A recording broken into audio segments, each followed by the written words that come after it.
ما بعد فأعوذ بالله من الشيطان الرجيم بسم الله الرحمن الرحيم فمن يعمل مثقال ذرة خيرا يره ومن يعمل مثقال ذرة شرا يره وقال النبي صلى الله تبارك وتعالى عليه وسلم ألا فاعملوا وأنتم من الله على حذر واعلموا أنكم معروضون على أعمالكم فمن يعمل مثقال ذرة خيرا يره ومن يعمل مثقال ذرة شرا يره او كما قال صلی اللہ تبارک و تعالی علیہ وسلم۔ میرے بھائیوں اور دوستو، اس وقت ساری دنیا کے انسان، کیا کافر کیا مسلمان، وہ من چاہی زندگی پر چل رہے ہیں۔ جو جی میں آیا وہ کرنا ہے، جو جی میں نہیں آیا وہ نہیں کرنا۔ اپنی من چاہی زندگی کا دستور یہ گزشتہ 300 سال سے باطل کی محنت ہوتے ہوتے ہوتے وہ ہمیں اس وقت یہاں تک پہنچا چکے ہیں کہ ہم اللہ کی ذات سے اثر لینا یا اس کے رسول سے اثر لینا یا آخرت سے اثر لینا، یہ ہمارے دلوں میں یا مٹ چکا ہے یا بہت دھندلا ہو چکا ہے۔ یعلمون ظاہرا من الحیات الدنیا، بس یہ فیصلہ آباد کے 4 دن ہی ہمیں اچھے لگ رہے ہیں۔ وہم عن الآخرۃ ہم غافلون، اور موت کے بعد جو آنے والی زندگی ہے اس سے یہ سارا جہان غافل ہے۔ اور یہ کائنات اللہ کی ہے، یہ زمین اللہ کی ہے، عرش فرش اللہ کا ہے۔ یہاں وہ ہوگا جو اللہ چاہتا ہے، یہاں وہ نہیں ہوگا جو دنیا کے بادشاہ چاہتے ہیں، صدر وزیر فوجیں چاہتی ہیں، بلکہ ان الامر کلہ للہ، ساری حکومت وہ اللہ تعالیٰ کے ہاتھ میں ہے، اور وہ من قبل ہے شروع سے، اور من بعد ہے آخر تک، ہمیشہ تک۔ اور وہ ایسی حکومت والا ہے کہ جس کو زوال کوئی نہیں، کل یوم ہوا فی شان، جس کا مقابل کوئی نہیں، ما کان معہ من الہ، جس کا کوئی شریک کوئی نہیں، لم یتخذ صاحبۃ ولا ولدا ولم یکن لہ شریک فی الملک، جو کسی سے پیدا نہیں ہوا نہ اس سے کوئی پیدا ہوتا ہے، لم یلد ولم یولد،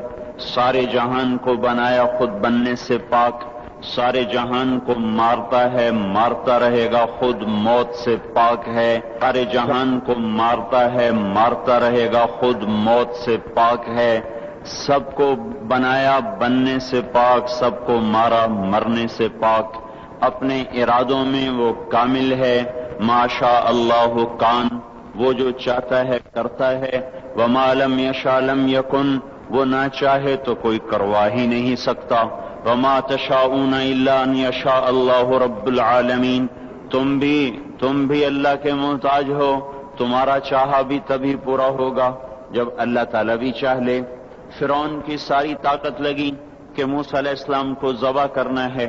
اللہ کا ارادہ ہوا کہ ہم نے زندہ رکھنا ہے۔ ایک اتنی کثرت سے بچے قتل ہوئے کہ اس کی اپنی قوم نے کہا تو حکومت کس پہ کرنی ہے، 1 سال چھوڑو 1 سال مارو۔ جس سال چھوڑتا تھا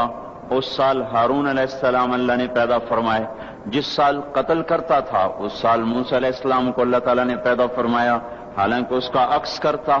تاکہ معاملہ آسان ہوتا، لیکن اللہ کی قدرت کو کون جانتا۔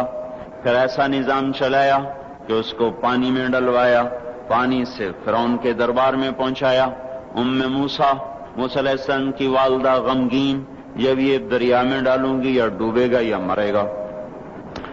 اور اس سے بچانا چاہتی ہوں تو اس موت میں جا رہا، تو اللہ تعالیٰ نے ارشاد فرمایا فَإِذَا خِفْتِ عَلَيْهِ فَأَلْقِيهِ فِي الْيَمِّ، اسے سمندر میں دریا میں ڈالو، وہ دریا اسے کہاں لے جائے گا، فَلْيُلْقِهِ الْيَمُّ بِالسَّاحِلِ، وہ دریا اسے ساحل پہ پھینکے گا، وہاں سے کیا ہوگا، يَأْخُذْهُ عَدُوٌّ لِّي، میرا دشمن فرعون پکڑے گا، وَعَدُوٌّ لَّهُ، اس کا بھی دشمن ہے، اس کو پکڑ لے گا۔ تو موسیٰ علیہ السلام کی والدہ کے جی میں آیا، یا اللہ جس سے بچانا ہے وہی اس کو پکڑے گا تو یہ بچے گا کیسے، وہ تو اس کو دیکھتے ہی ذبح کرے گا۔ تو اللہ تعالیٰ نے ارشاد فرمایا لا تخافی ولا تحزنی، نہ اس کی موت کا غم کھا، نہ اس کی موت کا خوف کھا، نہ اس کی جدائی کا غم کھا، ان رادوہ الیک، تو دیکھے گی میں اسے واپس تیری گود میں لوٹاؤں گا، وجاعلوہ من المرسلین، تیری زندگی میں اسے رسول بنا دوں گا۔ یہ دونوں کام تو دیکھ کے مرے گی، اس سے پہلے نہیں مر سکتی۔ وہ فرعون کی گود میں جائے یا تپتی آگ میں گرے یا وہ طوفانی موجوں میں گرے، بچانا جب تیرے اللہ کا ارادہ ہو جاتا ہے تو کائنات کا ہر سبب پھر حفاظت میں استعمال ہوتا ہے، پھر وہ ہلاکت میں استعمال نہیں ہو سکتا۔ اور جب وہ ہلاکت کا ارادہ کرتا ہے تو حفاظت کے اسباب بھی موت کے لیے استعمال ہوتے ہیں۔ جب وہ عزت کا ارادہ کرتا ہے تو ذلت کے اسباب بھی عزت کا ذریعہ بنتے ہیں۔ جب وہ ذلیل کرنے کا ارادہ کرتا ہے تو عزت کے اسباب میں سے ذلت نکلنا شروع ہو جاتی ہے۔ جب محبتیں لاتا ہے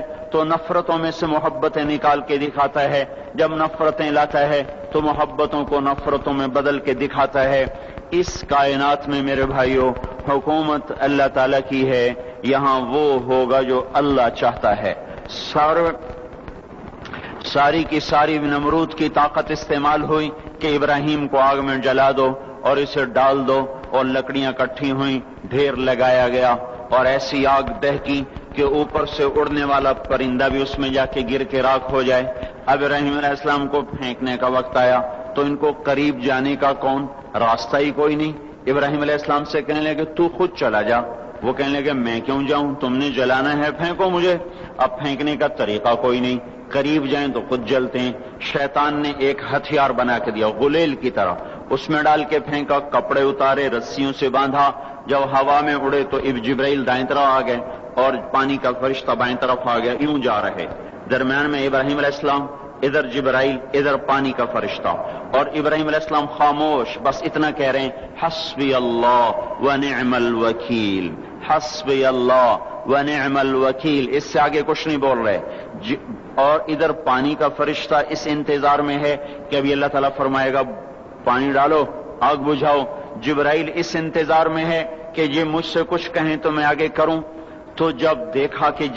کہ ابراہیم بولتے ہی نہیں ہیں تو وہ بے قرار ہو گئے کہ یہ تو جائے گا تو جل جائے گا۔ جبرائیل بھی تو یہی جانتے ہیں کہ آگ جلاتی ہے۔ کہنے لگے ابراہیم آپ کو کوئی ضرورت کوئی نہیں، تو فرمایا اما الیک فلا، ضرورت ہے پر مجھے تیری کوئی ضرورت نہیں۔ اما الی اللہ فنعم، بے شک اللہ کا ضرور محتاج ہوں پر تیرا محتاج کوئی نہیں۔ جا رہے، جب جبرائیل سے بھی نظر ہٹ گئی اور پانی کے فرشتے سے بھی نظر ہٹ گئی تو اللہ تعالیٰ نے براہ راست آگ کو حکم دیا نار کونی بردن وسلام علی ابراہیم، اے آگ ٹھنڈی ہو جا سلامتی کے ساتھ میرے ابراہیم پر۔ تو اللہ جل جلالہ نے ایسا ٹھنڈا فرمایا، اس کی گود کو ایسا، اس کے شولوں کو گود بنا دیا۔ شولوں نے ابراہیم علیہ السلام کو گود میں لیا، جیسے ماں بچے کو چارپائی پہ لٹاتی ہے، ایسے آرام سے انگاروں پہ بٹھا دیا، آگ کو شفاف بنا دیا، یہاں تک کہ ابراہیم علیہ السلام کا باپ آزر